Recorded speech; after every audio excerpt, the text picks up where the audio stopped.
وسط ہند کے شعر کو بلحاظ ساخت، قد و قامت اور موزونیت اعضاء دیگر تمام حصوں کے شعروں پر فوقیت حاصل ہے۔ مزاج کے لحاظ سے بھی اس علاقے کے شعر میں حلم زیادہ ہے۔ پھلدا کی ٹلی ہوئی بلا گلوانہ کے سر ایسی پڑی کہ اسے اتارنا مشکل ہو گیا۔ سنا ہے پولیس کی ایک جماعت کو کسی عقل سے پیدل افسر نے حکم دیا کہ اس شعر کو ٹھکانے لگایا جائے۔ ان کو 303 کی فوجی رائفلیں دی گئیں۔ اس جماعت میں سے 2 سپاہی اس آدم خور کا لقمہ تر بنے، باقی نے صاف بغاوت کر دی اور تھانے واپس آ گئے کہ یہ کام ان کا نہیں، شکاری کا ہے۔ گلوانہ کے آدم خور کی ہلاکت آفرینیوں سے میں واقف تھا، لیکن کام کی زیادتی اور نیا جنگل ہونے کی وجہ سے تساہل سے کام لے رہا تھا۔ جب انعامات کی رقم 3000 تک جا پہنچی اور آدم خور کی دہشت زیادہ بڑھ گئی تو میں نے فیصلہ کیا کہ خواہ کچھ ہی ہو، خلق خدا کو اس موذی سے نجات دلانا چاہیے۔ مجھے شکار کے لیے تیار ہوتے وقت کامیابی یا ناکامی کا خیال بھی پیدا نہیں ہوتا۔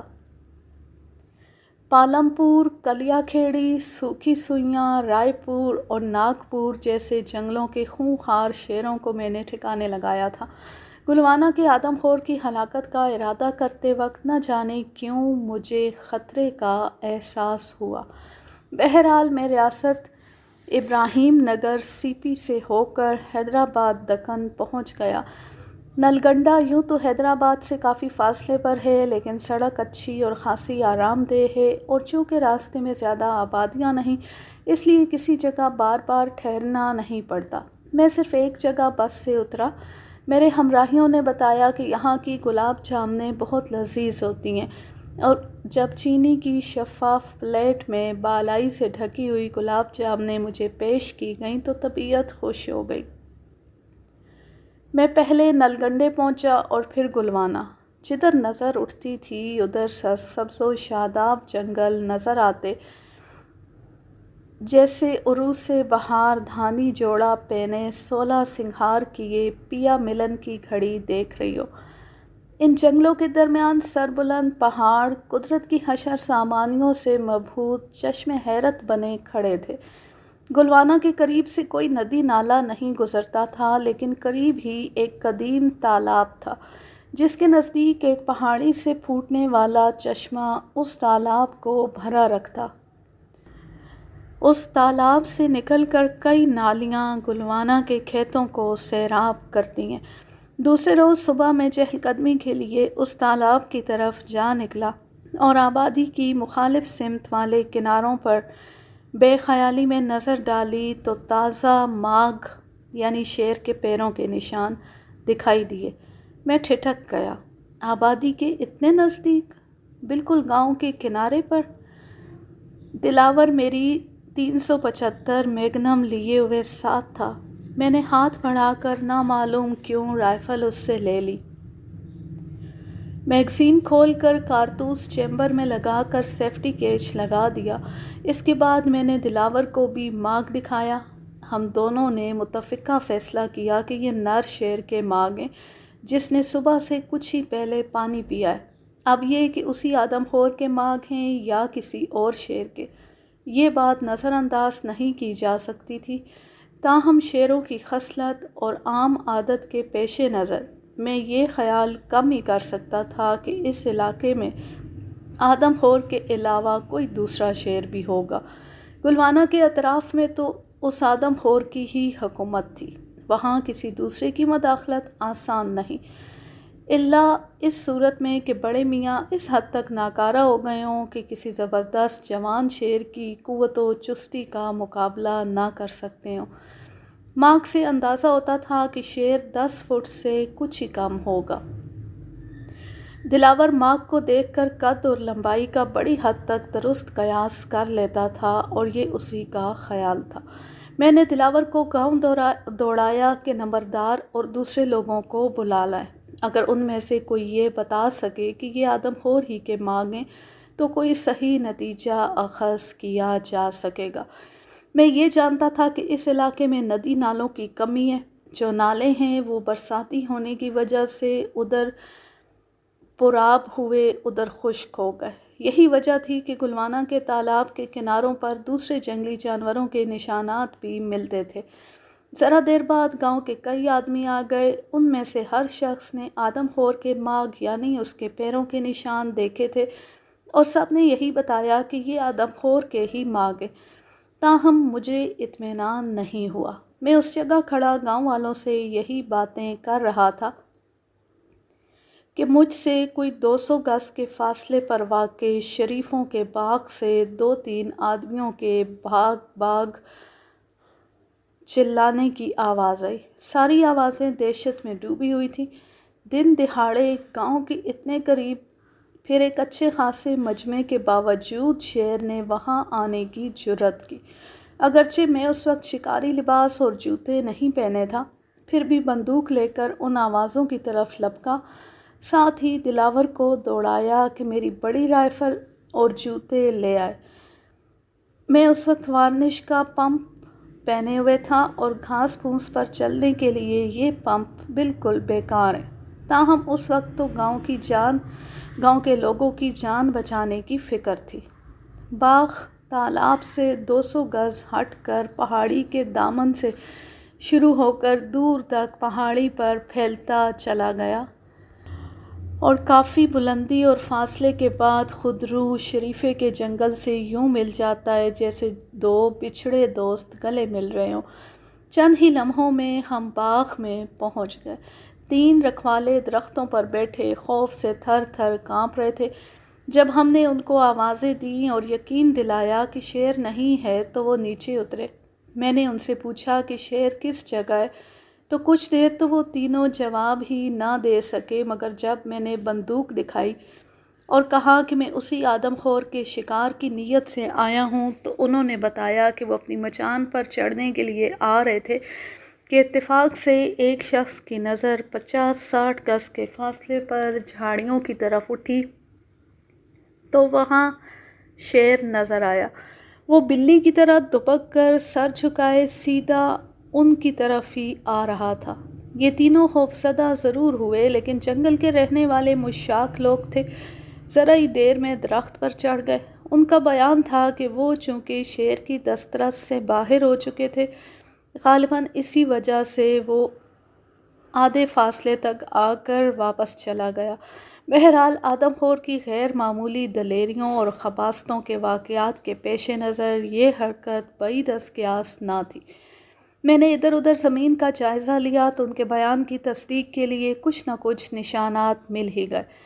آدم خور اس قسم کی حرکات عموماً کرتا رہتا ہے۔ خلاف توقع جگہوں پر نمودار ہو جانا، اچانک حملہ کر دینا اور کسی مجمع یا آبادی میں گھس آنا بھی آدم خور کی خصلت ہے۔ عام شیر حملہ کرتے وقت ایسی زبردست آواز کرتا ہے جیسے بجلی گرنے کے وقت بادل گرجتے ہیں۔ اس کے برعکس آدم خور شیر حملے کے دوران میں یا حملے کے بعد کسی قسم کی کوئی آواز نہیں کرتا، بس چپکے سے پکڑ لیتا ہے۔ گرفت میں آ جانے کے بعد اگر شکار نے کچھ دفاع کی کوشش کی تو اپنی قوت و ہیبت کے اظہار کے لیے ہلکی آواز سے خراتا ہے اور بس، ورنہ یہ آواز بھی مفقود ہوتی ہے۔ آدم خور کی عادت ہے کہ جس جگہ واردات کرتا ہے اس مقام پر ضرورت سے زیادہ ایک لمحہ بھی نہیں گزارتا۔ نہ صرف یہ بلکہ واردات کے بعد ایک عرصے تک اس مقام کا رخ نہیں کرتا۔ یہ آدم خور کی ایک ادنیٰ چالاکی ہے اور تقریباً ہر آدم خور شیر اس پر عمل کرتا ہے۔ وہ جھاڑی جہاں سے ان تینوں رکھوالوں نے شیر کو بلی کی طرح نکلتے دیکھا تھا، میں نے بخور دیکھی۔ گھنی جھاڑی تھی اور شیر کے چھپنے کے لیے اس وجہ سے مناسب تھی کہ اس میں کانٹے نہیں تھے۔ کانٹے دار جھاڑیوں سے شیر اجتناب کرتا ہے۔ جھاڑی کے اندر زمین پتھریلی اور ناہموار تھی، تاہم جہاں کہیں بھی گرد تھی وہاں شیر کے تازہ ماغ موجود تھے، وہی ماغ جو میں جھیل کے کنارے دیکھ چکا تھا۔ جھاڑی سے نکلنے اور اس درخت کی طرف پیش قدمی کے آثار زمین پتھریلی ہونے کی وجہ سے مسلسل تو نہیں تھے، لیکن جا بجا نظر آتے تھے۔ ان کا رخ اسی درخت کی طرف تھا اور پھر واپسی کے نشان زیادہ فاصلے پر تھے جن سے ظاہر ہوتا تھا کہ واپسی کے وقت شیر بھاگ رہا تھا۔ گاؤں کوئی ایسا دور تو تھا نہیں، ذرا ہی دیر میں دلاور میرے جوتے اور بڑی رائفل لے کر آ گیا۔ بعض وقت اس سے خاصی کارآمد عقل مندیاں سرزد ہو جاتی تھی۔ اس موقع پر اس نے یہ عقل مندی کی کہ 375 میگنم کے کارتوسوں کا ایک ڈبہ بھی اٹھا لایا۔ اس کے آ جانے پر میں نے اپنی 450 ایکسپریس سنبھالی، جوتے تبدیل کیے۔ 375 میگنم لوڈ کی ہوئی میرے ہاتھ میں تھی، وہ سیفٹی کیج لگا کر دلاور کو دے دی اور گاؤں والوں کو واپسی کا حکم دے کر دلاور کے ساتھ جنگل میں گھس گیا۔ افسوس کہ دلاور اب زندہ نہیں، خدا اس کو غریق رحمت کرے۔ مجھے اس جیسا جانثار، سمجھدار اور مزاج شناس ملازم آج تک نہیں ملا۔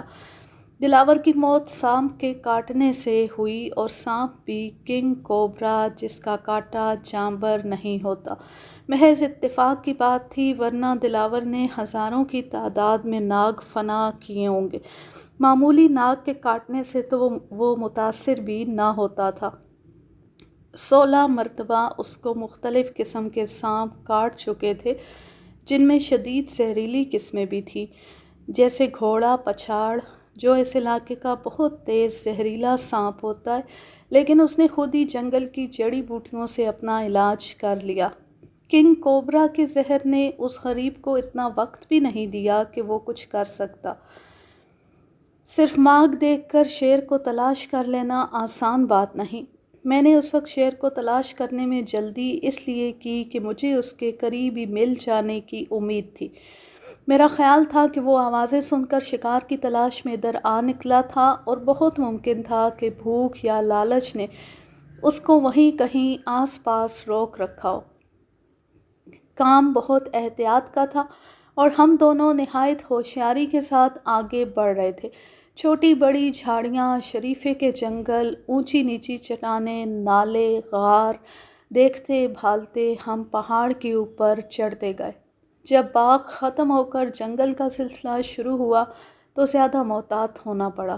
یہاں جھاڑیاں نسبتاً زیادہ اور گھنی ہو گئی تھیں، لیکن جنگل چھدرا تھا۔ زیادہ دور نہیں گئے تھے کہ دائیں جانب کوئی 100 گز کے فاصلے پر ایک جھاڑی میں خفیف سی حرکت ہوئی، اور ایسا محسوس ہوا جیسے چشم زدن سے بھی کم عرصے کے لیے کوئی شے نظر آئی اور آڑ میں ہو گئی۔ شیر کے سوا اور کیا ہو سکتا تھا؟ میں نے رائفل کے گھوڑے چڑھا لیے۔ مجھے دیکھ کر دلاور نے بھی رائفل کا سیفٹی کیج چڑھا لیا۔ میں نے آس پاس نظر ڈالی۔ جنگل چھدرا تھا اور جھاڑیاں بھی اس مقام پر کسی قدر دور دور تھی، ایسی کہ اگر شیر آڑ لے کر مجھ تک آنے کی کوشش کرتا تو اسے یقیناً میری نظروں کے سامنے سے فاصلہ طے کرنا پڑتا۔ 100 گز کے فاصلے سے تو شیر حملہ نہیں کرتا، ذائقہ آدم خور شیر، لہٰذا فوری حملے کا اندیشہ تو نہیں تھا۔ شیر بلند مقام پر تھا اور میں پستی میں۔ اس صورتحال سے ہمیشہ بچنا چاہیے۔ کوشش یہی کرنی چاہیے کہ شکار نیچے ہو اور شکاری بلندی پر۔ بلندی سے پستی کی طرف آتی ہوئی چیز معمول سے کہیں زیادہ رفتار سے آتی ہے، اس کے برخلاف پستی سے بلندی کی طرف جانے والی شے کی رفتار معمول سے بہت کم ہو جاتی ہے۔ اگر بلندی سے شیر آپ پر کودتا ہے اور آپ اسے ہوا میں معلق حالت میں ہی گولی مار کر ہلاک کر دیتے ہیں، تب بھی شیر جیسے بھاری جانور کا بلندی سے آ کر کسی انسان پر گرنا مہلک ثابت ہو سکتا ہے۔ ریچھ کے شکار میں اس اصول پر اتنی سختی سے کاربند رہنا چاہیے جتنی سختی سے آدم خور کے شکار میں۔ ریچھ اگر بلندی پر گر گیا ہے اور خطرہ محسوس کر رہا ہے تو اس کا بہترین وار یہی ہے کہ حملہ کر دے، لیکن کس انداز سے حملہ کرتا ہے وہ کسی کو معلوم نہیں ہو سکتا۔ ایک دفعہ میرے ایک شکاری دوست کو بڑا تلخ تجربہ ہوا۔ یہ حضرت سانبر کی تلاش میں کئی روز سے سرگرداں تھے۔ یہ 5واں روز تھا۔ سپہر کے وقت یہ ایک بلند پہاڑ کے دامن سے گزر رہے تھے کہ بلندی پر ایک بہت قوی جثہ شیر کھڑا نظر آیا۔ انہوں نے بغیر قوی جثہ ریچھ کھڑا نظر آیا۔ انہوں نے بغیر سوچے سمجھے رائفل اٹھا کر فائر کر دیا۔ گولی اس کو لگی یا نہیں انہیں کچھ پتہ نہ چلا، البتہ ریچھ چشمِ زدن میں زمین پر گر گیا اور گولہ بن کر لڑھکتا ہوا ان کی طرف آنے لگا۔ یہ سمجھے کہ اسے گولی لگ گئی ہے، مزے سے تماشا دیکھنے لگے۔ ڈھلان کافی تھی اور علاقہ صاف۔ ریچھ لڑھکتا ہوا ان کے قدموں تک آیا اور اچانک اٹھ کر کھڑا ہو گیا۔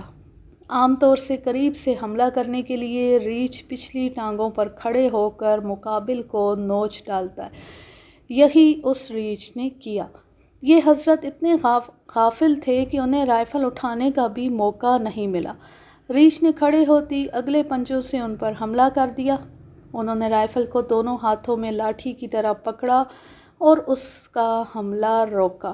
ریچھ دونوں پنجے رائفل کی نال پر جمائے اس کے اوپر سے منہ ڈال کر ان کا سر پکڑنے کی کوشش میں تھا۔ ان کی خوش قسمتی تھی کہ ان کے ساتھی پہنچ گئے اور ریچھ کو مار دیا، ورنہ وہ زیادہ دیر تک ریچھ کا مقابلہ نہیں کر سکتے تھے۔ بہرحال جب مجھے گلوانہ کے اس خونخوار کی 100 گز پر موجودگی کا علم ہوا تو میں نے پہلا کام یہ کیا کہ درختوں کی آڑ لیتا ہوا بلندی کی طرف چلا۔ آدم خور کی کمین گاہ معلوم ہو جانے یا اس پر نظر پڑ جانے کے بعد پھر اسے نظروں سے اوجھل ہونے کا موقع دینا شدید خطرات کو دعوت دینے کے مترادف ہے، لیکن اس وقت کسی اور احتیاطی تدبیر کا موقع نہیں تھا۔ صرف اس بات کا خیال رکھا کہ 30 گز کے اندر اس کو حملہ کرنے کے لیے کوئی آڑ نہ ملے۔ جب ہم دونوں اوپر پہنچے تو سانس پھولا ہوا تھا اور ہاتھ پیر شل ہو رہے تھے۔ اگر خدا نہ خواستہ ایسے میں شیر سامنے آ جاتا تو فائر کرنا بہت مشکل تھا، اور اگر فائر ہو بھی جاتا تو نشانہ یقیناً خطا جاتا۔ اوپر پہنچ کر ہم دونوں ایک دوسرے کے خلاف سمتوں کی طرف منہ کر کے کھڑے ہو گئے۔ ایک ایک پتھر، جھاڑی اور گھاس کے ہر قطعے کا جائزہ لیا، لیکن بے سود، کہیں کچھ نظر نہیں آیا۔ دوسری طرف پہاڑی کی چوٹی ایک وسیع و عریض غیر ہموار میدان میں تبدیل ہو چکی تھی۔ جہاں بجا چھوٹے بڑے ٹیلے سبزے سے ڈھکے کھڑے تھے اور فضا میں جنگلی پھولوں کی ہلکی ہلکی خوشبو بسی ہوئی تھی۔ تعجب کی بات تو یہ ہے کہ شیر بھی بلندی اور پستی کے عیوب سے واقف تھا، کیونکہ ہم لوگوں کو وہاں پہنچے زیادہ دیر نہیں گزری تھی کہ جس طرف سے ہم آئے تھے اس کے بالکل مخالف سمت سے شیر کے دھاڑنے کی آواز آئی۔ وہ ہم سے پہلے پہاڑ عبور کر کے دوسری طرف کے ناہموار میدان میں نکل چکا تھا۔ مزید کوشش بیکار سمجھ کر میں گاؤں واپس آ گیا۔ اس واقعے کے دوسرے روز سے میرا باضابطہ شکار شروع ہونے والا تھا، لیکن صبح سویرے حسب معمول میں بیدار ہوا تو سر میں گرانی محسوس ہوئی۔ فجر کے فریضے سے فراغت کے بعد یہ گرانی درد میں تبدیل ہو گئی اور ناشتے کے بعد درد بڑھ گیا تو میں نے روانگی ملتوی کر دی۔ دوپہر تک سخت درد کی وجہ سے بستر پر ہی رہا۔ دوپہر کے بعد کچھ آفاقہ ہوا تو اٹھ کر ظہر کی نماز پڑھی، کھانا کھایا اور ابھی بستر پر گیا ہی تھا کہ دلاور کمرے میں داخل ہوا۔ اس کے چہرے پر تشویش تھی لیکن آنکھوں میں چمک۔ میں سمجھ گیا کہ آدم خور کو گلوانہ کے آس پاس کوئی بدقسمت انسان مل گیا۔ دلاور کے چہرے پر اس قسم کے تاثرات ایسی مواقع پر نمودار ہوتے تھے۔ جناب حضور، ایک آدمی اور مارا گیا۔ کیسے؟ دلاور نے قصہ بیان کرنا شروع ہی کیا تھا کہ گلوانہ کا نمبردار، پٹواری، نائب اور دو ایک اور معززین اندر آ گئے۔ وہ سب ہی متفکر تھے۔ کون مارا گیا؟ جناب جگن ناتھ کاشتکار۔ میرا اشارہ پا کر وہ قریب پڑی ہوئی چارپائی پر بیٹھ گئے۔ میں نے نائب کو حکم دیا کہ وہ تفصیل کے ساتھ قصہ بیان کرے۔ نائب خود بھی شکاری تھا، پولیس کا ذمہ دار آدمی بھی اور کسی قدر تعلیم یافتہ بھی، اس لیے میں اسے دوسروں پر ترجیح دیتا تھا۔ جگن ناتھ کا ایک بیل صبح سے غائب تھا۔ بیچارے کسانوں کی زندگی کا دار و مدار بیلوں پر ہی ہوتا ہے، کیونکہ انہی کے ذریعے وہ اپنے کھیتوں میں ہل چلاتے ہیں۔ ایک بیل کی قیمت بھی 100 سے اوپر ہوتی تھی۔ غریب کسان اتنا پیسہ بھی فی الفور اکٹھا نہیں کر پاتے کہ 20-22 روپے کی کھاد ہی خرید سکے۔ بیل کی قیمت کہاں سے آئے؟ لہٰذا جگن ناتھ کلہاڑی ہاتھ میں لے کر بیل کی تلاش میں نکل کھڑا ہوا۔ اس کی شادی کو زیادہ دن نہیں ہوئے تھے۔ جب وہ گھر سے روانہ ہونے لگا تو اس کی جوان سال بیوی دیر تک دروازے پر کھڑے اسے جاتا دیکھتی رہی۔ گاؤں کے 2-4 جوان بھی اس کے ساتھ ہو لیے، اور جب وہ کھیتوں سے گزر کر باغ میں داخل ہوئے تو چند اور رکھوالے بھی ساتھ ہو گئے۔ ان کی تعداد اب 7 ہو گئی تھی۔ تنہا جنگل میں جانے کی نہ تو جگن ناتھ میں ہمت تھی، نہ ہی عقل مندی کا تقاضا تھا۔ وہ لوگ جا بجا جھاڑیوں، نالوں اور وادیوں میں بیل کو تلاش کرتے آخر سطح مرتفع پر آ نکلے، جہاں گزشتہ روز میں نے شیر کو دیکھا تھا۔ جیسا کہ میں لکھ چکا ہوں، یہاں چھوٹے بڑے ٹیلے پھیلے ہوئے ہیں۔ ان میں سے کسی کی آڑ میں بھی شیر بآسانی چھپ سکتا تھا۔ ان لوگوں نے کچھ تو اپنی باتوں کی محویت اور کچھ بیل کی تلاش کے انہماک میں اس امکان کی طرف قطعاً توجہ نہ دی اور سیدھے ان ٹیلوں کے بیچ میں گھستے چلے گئے۔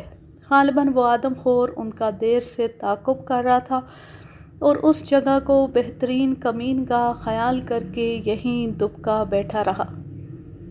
ادھر یہ پارٹی 2 ٹیلوں کی درمیانی خلا میں داخل ہوئی، ادھر ایک جھاڑی سے آدم خور نے چھلانگ لگائی اور قریب ترین شخص پر چھا گیا۔ یہ شخص خاصا طاقتور اور لمبا تڑنگا جوان تھا۔ شیر نے اسے کولوں پر سے پکڑا تھا۔ اس نے کلہاڑی گھما کر اس کے سر پر رسید کی اور ذرا جدوجہد کی تو شیر نے غرا کر چھوڑ دیا۔ شیر کے سر پر کلہاڑی کا زخم آیا تھا جس سے خون بہہ رہا تھا۔ جگن ناتھ نے اپنے ایک ساتھی کو موت کے منہ میں دیکھا تو کلہاڑی کا بھرپور وار اس کے سر پر کیا۔ اس عرصے میں باقی لوگ بھاگ کر درختوں پر چڑھ گئے۔ مجروح شخص بھی بھاگ نکلا تھا، اگرچہ اس کے کولوں سے خون کے فوارے جاری تھے اور دھوتی بھی کھل کر گر چکی تھی، لیکن جان کا خوف اڑائے لیے جا رہا تھا۔ اب شیر کے مقابلے میں صرف جگن ناتھ رہ گیا، خیز و غضب سے حواس باختہ۔ اس نے شیر کے سر پر ماری ہوئی کلہاڑی کے بارے میں یہی محسوس کیا جیسے خلا میں تیر گئی ہو، کیونکہ کلہاڑی شیر کے سر پر پڑنے سے پہلے اس کا زبردست تھپڑ جگن ناتھ کے شانے پر پڑا اور وہ ہوا میں اڑ کر قریبی ٹیلے کی چوٹی پر جا گرا۔ گرنے کے بعد اس نے اٹھنے کا ارادہ بھی نہ کیا تھا کہ شیر نے اس کی گردن دبوچ لی۔ اگر کسی جاندار کی گردن شیر کے دانتوں میں آ جائے تو پھر دنیا کی کوئی طاقت چھڑا نہیں سکتی۔ جگن ناتھ بیچارے نے 2-4 دفعہ ہاتھ پیر مارے تو شیر نے ایسے جھٹکے دیے کہ اگر بیل بھی ہوتا تو جانبر نہ ہوتا۔ ایک دفعہ ناگپور کے ایک مشہور شکاری سرور علی صاحب نے، جو صنعت یافتہ ڈاکٹر بھی تھے، ایک ایسے بیل کا پوسٹ مارٹم کرایا جسے شیر نے چند گھنٹے قبل ان کی موجودگی میں گردن توڑ کر مارا تھا اور 2 مرتبہ سخت جھٹکے دیے تھے۔ ڈاکٹر سرور علی کا بیان ہے کہ بیل کے جسم کی کسی ہڈی کا جوڑ سلامت نہیں تھا۔ ہر جوڑ سے ہڈیاں اپنی جگہ چھوڑ چکی تھی اور ریڑھ کی ہڈی تو اس بری طرح ٹوٹی تھی کہ بیل کا اسی سے جانور ہونا ناممکن تھا۔ یہ صرف شیر کی زبردست طاقت کی ایک ادنیٰ مثال ہے۔ اسی طرح دکن کے ایک اور عظیم شکاری نے چشم دید واقعہ لکھا ہے کہ انہوں نے ایک جوان شیر کو اونٹ کی لاش جائے وقوع سے 1 میل دور ایک پہاڑ کے اوپر کھینچ کر لے جاتے دیکھا تھا۔ اونٹ کو اتنے فاصلے اور بلندی پر کھینچ کر لے جانے کے لیے کس قدر طاقت کی ضرورت ہے، اس کا اندازہ کیجیے۔ بہرحال جگن ناتھ ختم ہو گیا۔ زخمی دیہاتی کچھ دور تو بھاگا لیکن پھر بے ہوش ہو کر گر گیا۔ اس کے بعد اسے کچھ دیہاتی اٹھا لائے تھے۔ میں سیدھا اس کو دیکھنے پہنچا۔ زخم بہت گہرے اور خطرناک تھے۔ اس غریب کو فوراً نلگنڈا کے ہسپتال میں پہنچانے کی ضرورت تھی۔ میں نے اپنا دواؤں کا باکس منگوایا اور پوٹاش کے محلول سے زخموں کو اچھی طرح صاف کر کے ان میں بورک ایسڈ لگا دیا۔ اس کے سوا اور ابتدائی طبی امداد کیا ہو سکتی تھی، کیونکہ جن مقامات پر شیر کے دانت کولوں کے گوشت میں داخل ہوئے تھے وہاں 1.5 مربع انچ زخم تھے، جن کی گہرائی کا اندازہ 2 سے 2.5 انچ تک کیا جا سکتا ہے۔ شیر کے پنجے کا زخم اتنا خطرناک نہیں ہوتا جتنا اس کے دانتوں کا۔ گوشت کے ریشے وغیرہ اس کے دانتوں میں پھنس کر سڑ جاتے ہیں اور اسی سڑے ہوئے گوشت کے ریشوں کی وجہ سے اس کے دانتوں میں زہریلا مادہ پیدا ہو جاتا ہے۔ شیر کے دانتوں کے لگائے ہوئے زخموں کی خاص نگہداشت کی جاتی ہے، اس کے باوجود اکثر زخم خراب ہو جاتے ہیں۔ نظام کے چھوٹے بیٹے اعظم جاہ نے میرے لیے شکار کا خاص انتظام کیا تھا اور ان کے کئی آدمی میری خدمت پر مامور تھے۔ پولیس کی ایک جماعت بھی میرے باڈی گارڈ کی حیثیت سے گاؤں میں موجود تھی۔ چنانچہ میں نے اس زخمی کو فوراً پولیس کے 2 سپاہیوں کی معیت میں نلگنڈے روانہ کرا دیا۔ اس کے بعد مجھے جگن ناتھ کی جوان سال بیوہ کی فکر لاحق ہوئی۔ مجھے بتایا گیا تھا کہ شوہر کی ہلاکت کی اطلاع پا کر وہ ذرا دیر خاموش رہی، پھر گھر سے نکل کر کھیتوں کی طرف چلی گئی۔ اس کے بعد سے اس کی کوئی خبر نہیں۔ گاؤں کے لوگوں نے اسے بہت تلاش کیا مگر بے سود۔ آس پاس کے جنگل میں اس کا کوئی نشان نہیں ملا۔ یہ میں کسی طرح نہیں مان سکتا تھا کہ آدم خور نے اس کو بھی مار دیا ہوگا، کیونکہ جگن ناتھ کو ہلاک کرنے کے بعد وہ شکم سیر ہو چکا تھا اور شکم سیر ہونے کے بعد اس کا اس علاقے سے نکل جانا یقینی بات تھی۔ پھر جگن ناتھ کی بیوی کیا ہوئی؟ میں نے فوراً لباس تبدیل کیا، رائفل اور کارتوس اچھی طرح دیکھے اور ایک رہبر گوپال اور دلاور کو ساتھ لے کر تلاش کے لیے نکل کھڑا ہوا۔ ایک غم زدہ عورت کی جان بچانا میرا فرض تھا، ورنہ وہ جنگل میں جانے کا وقت نہیں تھا، کیونکہ سپہر ڈھل رہی تھی اور شام ہونے میں زیادہ دیر نہیں تھی۔ آبادی سے نکل کر میں نے رائفل کی دونوں نالیں ایک نظر دیکھی اور کارتوس لگا دیے۔ پھر دلاور سے 375 میگنم لے کر اس کی میگزین لوڈ کی، ایک کارتوس چیمبر میں رکھا اور سیفٹی کیچ لگا کر اس کو دے دی۔ ساتھ جانے والا رہبر آگے آگے تھا، اس کے بعد دلاور اور پیچھے پیچھے میں ایسے مواقع پر پیچھے چلنا اس لیے مناسب سمجھتا ہوں کہ اول تو عام طور سے شیر پیچھے سے آدمی پر تاک لگاتا ہے، دوسرے اگر ہمراہی پیچھے پیچھے چل رہے ہوں تو ان کی حفاظت بخوبی نہیں کی جا سکتی۔ اس کے برعکس آگے چلنے والوں پر اگر شیر حملہ کر بھی دے تو حملہ آور کو اسے ہلاک کرنے کا اچھا موقع مل جاتا ہے۔ شاداب کھیتوں کے درمیان سے نکل کر ہم جنگل میں داخل ہو گئے۔ اونچے اونچے درختوں اور گھنی جھاڑیوں کے درمیان لہراتی، بل کھاتی، پگڈنڈی پھلوں کے زیور سے آراستہ درختوں کی رقص کرتی ہوئی باہوں میں محو خواب تھی اور فضا ریحان کی فرت انگیز خوشبو سے مہک رہی تھی۔ ہم تینوں خاموش تھے اور اس طرح چل رہے تھے کہ نہ قدموں کی آہٹ ہوتی تھی، نہ خشک پتوں کے پیروں تلے روندے جانے کی چرچراہٹ۔ آدم خور کے شکار میں کامیابی اور حفاظت کا بہترین ذریعہ یہی ہے کہ اسے شکاری کی پیش قدمی کا علم نہ ہونے پائے۔ میری نظریں اطراف کا بخور جائزہ لے رہی تھیں، سارا علاقہ میرے لیے نیا تھا۔ میں چاہتا تھا کہ آدم خور کی تلاش میں نکلوں تو کچھ نہ کچھ علاقہ تو جانا پہچانا ضرور ہونا چاہیے۔ قریب کے ہی درختوں پر لال منہ کے بندروں کا ایک خول چیخ رہا تھا۔ کچھ خرانٹ قسم کے بندروں نے ہماری طرف دیکھ کر خوں خاں بھی کیا، لیکن دوسرے ہی لمحے ہم اس درخت سے آگے بڑھ گئے۔ جنگل آگے گھنا ہوتا گیا۔ میں نے گوپال سے کہا کہ وہ بائیں جانب دبا ہوا چلے۔ اس طرف جنگل تو ویسا ہی تھا لیکن چرندوں کے کھرے بہت تھے۔ جگن ناتھ کی بیوی کا پتہ نہ چلا۔ سورج چھپ رہا تھا، اس لیے مجبوراً میں گاؤں کی طرف واپس ہوا۔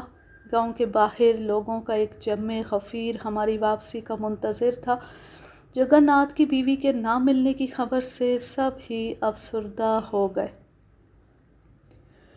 صبح سویرے ہی ناشتے سے فراغت کے بعد میں نے دلاور کو بلایا۔ ہمارے ساتھ جانے والا دیہاتی بھی وہاں موجود تھا۔ میں رائفلیں لے کر نکلا اور جنگل کی طرف بڑھنے لگا۔ یہ گویا میرے شکار کا پہلا روز تھا اور اس روز میں گلوانہ کے آدم خور سے دو چار ہونے کے ارادے سے نکلا تھا۔ گوپال کو میں نے اپنی 12 بور 2 نالی بندوق بھر کر دے دی تھی۔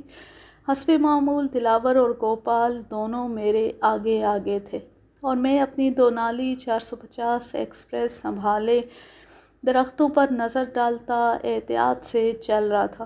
گلوانہ کے آدم خور نے اس علاقے میں جتنا ہراس پھیلا رکھا تھا اس کا بیان ممکن نہیں۔ 3.5 سال گزر چکے تھے اور نہ جانے کتنے انسان اس موذی کی خوراک بن گئے تھے۔ ان بدقسمتوں میں جگن ناتھ بھی تھا جسے اس آدم خور نے میری موجودگی میں ہلاک کیا، اور شاید اس کی بیوہ کو بھی۔ ہمارا رخ شریفے کے باغ سے گزر کر اس سطح مرتفع کی طرف تھا جہاں جگن ناتھ ہلاک ہوا تھا۔ شیر کو اسی جگہ میں نے دیکھا تھا، اسی جگہ جگن ناتھ ہلاک ہوا، اور مجھے یہ یقین ہو گیا کہ یہ علاقہ شیر کا محبوب علاقہ ہے۔ اس جگہ صرف ایک مشکل تھی، زمین پتھریلی ہونے کی وجہ سے نہ تو ماغ نظر آتے تھے نہ جگن ناتھ کی بیوہ کے قدموں کا کوئی نشان۔ تاہم دلاور اور گوپال کو میں نے تاکید کر رکھی تھی کہ قدموں کے نشانات تلاش کرتے چلیں۔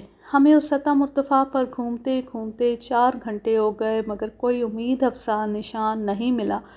ایک ٹیلے کے قریب مٹی نرم تھی اور قریب ہی جھربیری کے درخت تھے۔ یہاں دلاور ایک دم ٹھٹک کر کھڑا ہو گیا اور نیچے جھک کر بخور دیکھنے لگا۔ حضور، اس کی آواز میں دبا دبا جوش تھا۔ کیا ہے؟ سرکار، عورت کے قدم کا نشان، اور اس قدم کے نشان پر ماغ۔ ٹھیک سے دیکھو، ماغ پر قدم کا نشان ہے کہ قدم پر ماغ؟ حضور، قدم کا نشان نیچے، اس کے اوپر ماغ ہے۔ کتنی دیر کا ہے؟ جناب، رات کا معلوم ہوتا ہے۔ میں جھک کر نہیں دیکھ سکتا تھا۔ آدم خور کے جنگل میں اس قسم کی احتیاط رکھنا بہت ضروری ہے۔ خود ہرگز کوئی نشان وغیرہ دیکھنے کی کوشش نہیں کرنا چاہیے تا وقت یہ کہ کوئی دوسرا معتبر شکاری ساتھ نہ ہو۔ شیر کے حملے کے وقت اچھے دل والوں کو میں نے شدت خوف سے حواس کھوتے دیکھا ہے۔ بہرحال میں نے اچھی طرح اطمینان کر لیا کہ جگن ناتھ کی بیوہ رات یا گزشتہ شام اس طرف سے گزری ہے اور آدم خور اس کا تعاقب کرتا رہا ہے۔ اب یہ نہیں کہا جا سکتا کہ اس وقت تک وہ عورت زندہ تھی یا آدم خور کا لقمہ بن چکی تھی۔ زیادہ امکان یہی تھا کہ اس کی غم زدہ زندگی کا چراغ بجھ چکا۔ صرف یہی ماغ نہ تھا، آگے اور بھی نشانات اور ماغ ملتے گئے۔ ہم ان کی مدد سے آگے بڑھنے لگے۔ دلاور اور گوپال تو ادھر ادھر ماغ تلاش کرتے اور میں رائفل کے گھوڑے چڑھا کر دونوں ہاتھوں سے رائفل کو مناسب و موزوں حالت میں لا کر ہر لمحہ شیر کے حملے کا مقابلہ کرنے کو تیار قدم قدم بڑھا چلا جا رہا تھا۔ زمین کے پتھریلے ہونے کی وجہ سے نقوش قدم بار بار کھو جاتے اور ہمیں دوبارہ سلسلہ ملانا پڑتا، لیکن پیش قدمی جاری رہی۔ خطرے سے مقابلے کی تیاری اور کچھ نقوش قدم کی جستجو میں ہم لوگ سمت کا خیال نہ رکھ سکے، اور جب کافی محنت اور مسافت کے بعد اس کا ہوش آیا تو اندازہ ہوا کہ ایک لمبا چکر لگا کر اسی بڑے ٹیلے کے پاس واپس آ گئے ہیں جہاں سے نقوش قدم کا آغاز ہوتا تھا۔ میں نے دلاور سے کہا کہ جگن کی بیوی چکر لگا کر یہیں واپس آئی، لیکن یہاں آنے کے بعد کسی نہ کسی سمت تو ضرور گئی ہوگی، لہٰذا تلاش دوبارہ شروع کی گئی۔ اسی ہیئت سے ہم پھر نقوش قدم دیکھتے چلے اور کافی عرصے کے بعد دوبارہ اسی جگہ آ گئے جہاں سے روانہ ہوئے تھے۔ دلاور اور گوپال اس دائرے سے باہر ماغ یا نقوش قدم دیکھنے سے قاصر رہے تھے۔ اب ضروری تھا کہ میں خود کوشش کروں۔ یہ خاصا مشکل اور صبر آزما کام تھا، اس کے سوا کوئی چارہ کار بھی نہیں تھا۔ میں نے دلاور کو ہوشیار رہنے کی تاکید کی چاروں طرف بخور دیکھ کر اطمینان کیا اور پھر پہلی بار میری نظروں نے دلاور کے دیکھے ہوئے ماغ اور قدم کے نشان کو دیکھا۔ دلاور کے بیان کی تصدیق ہو گئی اور میں آگے بڑھنے لگا۔ ابھی ہم زیادہ آگے نہیں بڑھے تھے، میں کسی قدر جھکا ہوا زمین پر نقوش تلاش کر رہا تھا کہ قریب کی جھاڑی سے شیر کے ہررانے کی آواز نے مجھے چونکا دیا۔ جھاڑی مجھ سے بمشکل 4 گز پر ہوگی۔ میں نے جھاڑی کی طرف رائفل کی نال کی اور دلاور اور گوپال کو اپنی آڑ میں لیے ہوئے الٹے قدموں پیچھے ہٹتا گیا۔ میں جانتا تھا کہ دلاور پیچھے کی طرف دیکھ رہا ہے اور اس طرح پیچھے ہٹنے میں کوئی مذائقہ نہیں۔ ابھی میں 10 قدم ہی ہٹا تھا کہ جھاڑی میں سے ایک قداور چیتا اچھل کر نکلا، لیکن اس طرح کہ نہ اس کے اعضاء قابو میں تھے نہ حواس برقرار۔ خوفزدہ بلی کی طرح دانت نکالے کھوں کھوں کرتا ہوا اچھل کر جھاڑی کے باہر گرا اور لڑک گیا۔ اس کی حلق سے دبی دبی گھٹی گھٹی ہرراہٹ نکل رہی تھی۔ اس کے جھاڑی سے نکلتی میں نے رائفل فائر کی پوزیشن میں لے لی تھی۔ عجب نہ تھا جو میں اس کی نکلتی فائر کر دیتا، لیکن فوراً ہی میری نظر اس غریب کی کمر اور پیٹ کے گرد لپٹے ہوئے ناک پر پڑی جو اس کو جگہ جگہ سے کاٹ رہا تھا۔ میں نے ہاتھ روک لیا اور رائفل نیچی کر لی۔ مرے کو کیا مارنا، یہ ضرور کیا کہ کچھ اور پیچھے ہٹ گیا، کیونکہ چیتے کو ہلاک کرنے والا ناگ کنگ کوبرا تھا۔ اس کمبخت سانپ کو ہر جاندار پر خواہ مخواہ حملہ کر دینے کا شوق ہوتا ہے۔ چیتے کو دیکھ کر اس علاقے میں شیر کے نہ ہونے کا بھی یقین ہو گیا، کیونکہ اگر شیر ہوتا تو چیتا ہرگز آس پاس نہ ہوتا۔ ہمارے دیکھتے ہی دیکھتے چیتا 2-4 لہریں لے کر ختم ہو گیا، لیکن سانپ بھی مشکل میں گرفتار تھا۔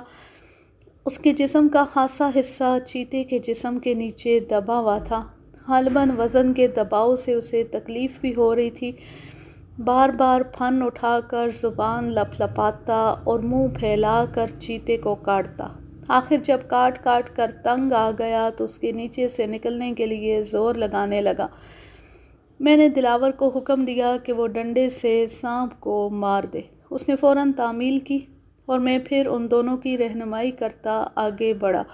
پہلی مرتبہ تو مجھے بھی ناکامی ہوئی اور ہم واپس چیتے اور سانپ کی لاش کے قریب آ پہنچے، لیکن دوسری کوشش میں نے علیحدہ ہونے والے قدموں کے نشان دیکھ لیے۔ یہاں سے یہ نشان ایک پہاڑی کے نشیب کی طرف اترتے چلے گئے تھے۔ کسی جگہ جہاں مٹی ذرا نرم تھی وہاں ایک آدھ نشان ضرور مل جاتا۔ عجیب بات یہ تھی کہ ان نشانات کے ساتھ ساتھ ماغ بھی تھے۔ نشیب کی طرف تقریباً 1 میل چلنے کے بعد نشانات ایک عمیق نالے میں اتر گئے تھے، جس کے دونوں کناروں پر برگد اور پیپل کے درخت شاخیں جھکائے جھوم رہے تھے، اور درختوں کی ان شاخوں سے کناروں پر اگی ہوئی بیلیں لپٹی ہوئی تھی۔ نالے میں تو پانی شاید ہی کسی جگہ ہو، لیکن زمین نم معلوم ہوتی تھی اور غالباً کسی جگہ کیچڑ بھی ہوگی۔ بیلوں اور شاخوں کی وجہ سے نالے کے اندر نیم تاریکی کی کیفیت پیدا ہو گئی تھی۔ نالے کا اچھی طرح جائزہ لینے کے بعد میں اسی کنارے پر رک گیا۔ شیر کے شکار میں نالے کے اندر جانا خطرناک ہوتا ہے، پھر یہ نالا تو ویسے بھی حشرات الارض کی جولان گاہ اور چیتوں کے رہنے کے لیے موزوں جگہ تھی۔ سوال یہ تھا کہ نالے کے اندر گائے بغیر نقوش کی از سر نو جستجو کیوں کر کی جائے۔ بہرحال میں نالے کے ساتھ ساتھ شمال کی طرف بڑھنے لگا۔ اس علاقے میں انسان کے قدم شاید ہی کبھی آئے ہوں۔ یہاں کے جانور اور بندر ہمیں دیکھ کر خوف کی آواز کرتے اور بھاگ جاتے، حتیٰ کہ لنگور بھی، جو عام طور سے انسان سے قطعی بے نیازی اور لاپرواہی کا سلوک کرتے ہیں، ہمیں دیکھ کر اونچے درختوں پر نکل جاتے تھے۔ ایک جگہ تو مجھے ٹھٹک کر رکنا پڑا۔ بیلوں کے دبیز پردوں اور گتھی ہوئی بے شمار شاخوں کے درمیان مجھے چتاول کی قسم کے اژدہا نما سانپ لپٹے نظر آئے۔ ان کی کھال کا رنگ بھی بیلوں کی طرح گہرا سبز تھا اور اس پر سفید پٹے تھے۔ دونوں سانپ بیلوں کے پتوں میں اس انداز سے چھپے تھے جیسے کسی کو پکڑنے کی کوشش میں ہو۔ مجھے فوراً اس غریب چکارے کا خیال آیا جو ابھی ابھی مجھے دیکھ کر بھاگا تھا۔ غالباً وہ بیلوں کے قریب چر رہا تھا اور یہ سانپ اپنی کمین گاہ میں چھپ کر اس کو پکڑنے کی گھات لگا رہے ہوں گے۔ میرے آ جانے سے ان کا شکار خراب ہوا اور وہ دونوں مجھے کھا جانے والی نظروں سے دیکھنے لگے۔ میں نے ان سے بازبان خاموشی کہا، خیر مناؤ کہ میں آدم خور کی فکر میں ہوں، ورنہ تمہیں مار کر تمہاری کھال کے جوتے اور ہینڈ بیگ بنواتا۔ بیلوں کی گنجانی اور نالے پر شاخوں کے خم ہونے کا یہ انداز 2 میل تک قائم رہا۔ اس کے بعد نالا پار کر کے دونوں کناروں کو کاٹ کر بیل گاڑی کا راستہ بنایا گیا تھا۔ راستے کے بعد پھر بیلیں اسی طرح چھائی ہوئی تھیں۔ میں نے دلاور اور گوپال کو کنارے پر چھوڑ کر خود احتیاط کے ساتھ نالا پار کیا اور دوسرے کنارے پر پہنچ کر ان دونوں کو بھی آنے کا اشارہ کیا۔ میری حیرت کی انتہا نہ رہی جب میں نے اس کنارے پر بھی نرم مٹی پر عورت کے قدموں کے نقوش دیکھے۔ ان کے ساتھ شیر کے ماغ بھی تھے۔ دلاور اور گوپال نے جن مینی خیز نظروں سے ایک دوسرے کی طرف دیکھا، ان میں چھپا ہوا سوال مجھ سے پوشیدہ نہ رہا۔ دوپہر ڈھلنے کو تھی اور بھوک محسوس ہو رہی تھی۔ نالے میں کچھ 100 گز ہٹ کر ایک کشادہ خطے کے درمیان میں نے ان دونوں کو ٹھہرنے کا اشارہ کیا اور ہم تینوں ایک دوسرے کی طرف پشت کر کے اس طرح بیٹھے کہ تینوں کا رخ مخالف سمتوں کو تھا۔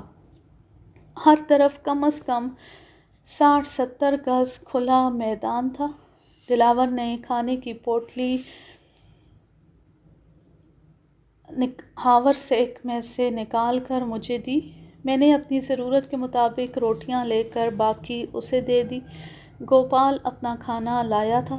کھانے سے فراغت کے بعد دلاور نے تھیلے میں سے حلوے کی کلفی نکال کر دی۔ میں نے حلوے کی ایک کاش اٹھا کر منہ میں رکھی تھی کہ سامنے کے درخت سے ایک لنگور اتر کر آہستہ آہستہ قریب آ گیا۔ مجھے مذاق سوجا اور میں نے حلوے کی نصف کاش اس کی طرف پھینک دی۔ اس نے اٹھا کر کھا لی اور پھر مزید کے انتظار میں مجھے دیکھنے لگا۔ اس کے بعد دوسرا لنگور آیا، پھر تیسرا، اور جب تک میں اس جگہ سے اٹھنے کا ارادہ کروں اس وقت تک میرے چاروں طرف بے شمار لنگور جمع ہو چکے تھے۔ میں نے سوچا کہ اگر ہنومان کے ان آباء و اجداد نے بے تکلفی سے کام لیتے ہوئے میرے یا دلاور کے ہاتھ سے ہاور سیک وغیرہ چھیننے کی کوشش کی تو ہم کس طرح ان سے جان بچائیں گے۔ مجھے اپنی اس حماقت پر افسوس ہونے لگا کہ میں نے اس لنگور کو حلوہ کیوں دیا تھا۔ میں یہ سوچ ہی رہا تھا کہ اچانک نالے کے اندر سے کسی عورت کے وحشیانہ کہکے کی آواز آئی۔ صاف کہکے کی آواز تھی جو نالے اور پھر قریب کی پہاڑیوں میں موج در موج گونج کر بکھرتی چلی گئی۔ گوپال اور دلاور دونوں گھبرا کر کھڑے ہو گئے اور سارے لنگور کانوں کے پردے پھاڑ ڈالنے والی چیخوں کے ساتھ افراتفری کے عالم میں درختوں پر چڑھ گئے۔ ان کمبخت بندروں کی چیخوں میں اس کہکے کی آواز دب کر رہ گئی۔ میں نے دلاور کی طرف دیکھا۔ وہ کچھ متحیر اور کسی قدر فکر مند نظر آتا تھا اور گوپال بھی خاصا پریشان تھا۔ جناب، درود تاج پڑھیے، دلاور نے میرے کان میں کہا۔ کیوں؟ اس نے پھر درخواست کی۔ آیت الکرسی پڑھیے حضور۔ آخر کیوں؟ جناب، یہ عورت نہیں، کوئی بلا تھی۔ گوپال کی آواز میں خوف تھا۔ تم لوگ پاگل ہو؟ یہ جگن ناتھ کی بیوہ ہے، صدمے کی وجہ سے پاگل ہو گئی ہے اور کہکے لگاتی پھر رہی ہے۔ میں ابھی اسے پکڑ لیتا ہوں۔ پھیلا ہوا سامان دلاور نے جلدی جلدی تھیلے میں بھر کر شانے پر لٹکایا اور ہم پھر نالے کی طرف واپس آئے۔ جس مقام پر بیل گاڑیوں کے گزرنے کی وجہ سے راستہ بن گیا تھا، اسی جگہ سے ہم نے 1 گھنٹہ قبل نالا پار کیا تھا۔ ہم واپس اس جگہ پہنچے کیونکہ مجھے آواز کا اندازہ اسی مقام کے اطراف سے ہوا تھا۔ نالے کے اندر اتر کر میں نے دونوں طرف دیکھا۔ شمال کی طرف نالے کے اندر زیادہ دور دیکھنا ممکن نہیں تھا کیونکہ اندھیرا بہت گہرا تھا۔ جنوب کی طرف تقریباً 50-60 گز تک سطح صاف نظر آ رہی تھی اور وہاں کوئی زیرو نظر نہیں آیا۔ اچانک دلاور نے مجھے مخاطب کیا، حضور۔ میں نے گھوم کر اس کی طرف دیکھا تو اس نے زمین کی جانب اشارہ کیا۔ تازہ، بالکل تازہ، عورت کے قدموں کے نشانات، وہی جانے پہچانے نقوش پا جن کا ہم گھنٹوں سے تعاقب کر رہے تھے، اور مزید تعجب خیز بات یہ کہ ان نقوش پا کے ساتھ ساتھ ماغ یعنی شیر کے پیروں کے نشان، وہ بھی بالکل تازہ، جیسے دونوں ساتھ ہی آگے پیچھے گزرے ہوں۔ ابھی میں نقوش پا کا جائزہ لے ہی رہا تھا کہ نالے کے اندر سے ایک اور قہقہ ابھرا، بہت فاصلے پر، کہیں بہت دور سے، لیکن آواز جانی پہچانی معلوم ہوئی، وحشت میں ڈوبی ہوئی۔ اور اس دفعہ میں نے بھی اس آواز کو سن کر عجیب سا محسوس کیا۔ آواز دیر تک گونجتی رہی اور جب اس کی لہریں ختم ہوئیں تو جیسے ان آوازوں کے بطن سے ہی مزید آوازیں پیدا ہوئیں، لیکن یہ بیلوں کے گلے میں پڑی ہوئی گھنٹیوں کی آوازیں تھیں۔ کوئی قافلہ یا تو گلوانہ سے باہر جا رہا تھا یا کسی دوسرے گاؤں سے گلوانہ آ رہا تھا۔ آوازیں رفتہ رفتہ قریب آ رہی تھیں۔ آج کے لیے بس اتنا ہی۔ اس دلچسپ کہانی کے دوسرے اور آخری حصے کے لیے تھوڑا سا انتظار کیجیے۔ اب میں لیتی ہوں آپ سے اجازت۔ جہاں رہیں خوش رہیں، شاد و آباد رہیں، ہنستے مسکراتے رہیں، اور اگر یہ کہانی یا میرا انداز پسند آئے تو اس چینل کو سبسکرائب ضرور کر لیں۔ اللہ حافظ، اللہ نگہبان۔